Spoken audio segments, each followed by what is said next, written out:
എല്ലാവരും ഇങ്ങോട്ട് നോക്കിൻ. ആര്യ രാജേന്ദ്രനെ വിമർശിച്ച് വി ശിവൻകുട്ടി മേയർ എന്ന നിലയിലുള്ള പ്രവർത്തനം അവമതിപ്പുണ്ടാക്കി. ആര്യയെ കാറിൽ കയറ്റിയാൽ സ്ത്രീകൾ പോലും എതിർത്തു. പട്ടി നാറി, നിന്റെ അടുത്ത് ഞാൻ എന്തോ ഉണ്ടാക്കാൻ വന്നോ? ഞാൻ നിന്റെ വീട്ടിനകത്ത് വന്നോ? നിന്റെ കുടുംബത്തിൽ കയറി വന്നോ? ഇല്ലല്ലോ. 1000 വോട്ട് ലീഡ് പ്രതീക്ഷിച്ചിടത്ത് കിട്ടിയത് 5 വോട്ട് മാത്രമാണ്. തിരുവനന്തപുരം ജില്ലാ കമ്മിറ്റിയിലാണ് ശിവൻകുട്ടിയുടെ വിമർശനം. ഏതൊക്കെ വഴിയില എന്നെ തോപ്പിക്കാൻ പറ്റുക നോക്കി നടക്കല്ലടാ. ദീപു രേവതി വിശദാംശങ്ങൾ നൽകും. ദീപു, നേരത്തെ കോർപ്പറേഷൻ തോൽവിക്ക് കാരണം മേയർ ആണെന്നുള്ള വിമർശനങ്ങൾ ജില്ലാ കമ്മിറ്റിയിൽ ഉയർന്നിരുന്നു. ഇപ്പോൾ തെരഞ്ഞെടുപ്പ് തോൽവിക്കും കാരണം ആര്യ രാജേന്ദ്രനാണെന്നുള്ള വിമർശനം ഉയർത്തുന്നു. അത് ഉയർത്തുന്നത് ശിവൻകുട്ടിയാണ്. ഈശ്വര, ഇതൊക്കെ എന്റെ തലയിലാവൂലോ? അതെങ്ങനെ നിന്റെ തലയിലാവണം? പിന്നെ നീ കയറിയേക്കോ? ഞാൻ ആക്കടാ, ഞാൻ അതിന്റെ ഒരു കുറവ് മാത്രമേ ഉള്ളൂ. എങ്ങനെയാണ് വിമർശനങ്ങൾ?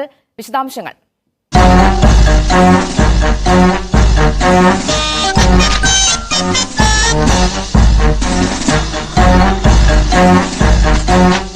அப்ப நான் பொட்டனா?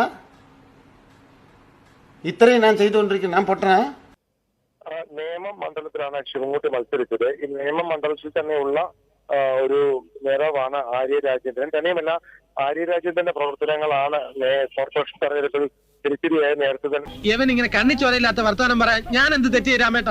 ഇത്തവണ നിയമസഭാ തെരഞ്ഞെടുപ്പ് കൂടി വന്നപ്പോൾ ആ നിയമസഭാ തെരഞ്ഞെടുപ്പിൽ നേരത്തെ കോർപ്പറേഷൻ തെരഞ്ഞെടുപ്പിൽ ഉണ്ടായ ആ ഒരു പരാജയത്തിന്റെ ആഘാതം മാറിയിട്ടില്ല.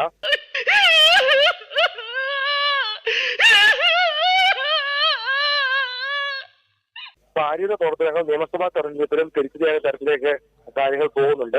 രണ്ടാമത്തെ കാര്യം, തിരിച്ചടിയായി എന്നതിനപ്പുറത്തേക്ക് തെരഞ്ഞെടുപ്പ് അങ്ങനെ വിചാരിച്ചാലേ എന്തെങ്കിലും നടക്കൂ. നോക്കട്ടെ. തൽക്കാലം ഇത്രയും മതി. വരട്ടെ.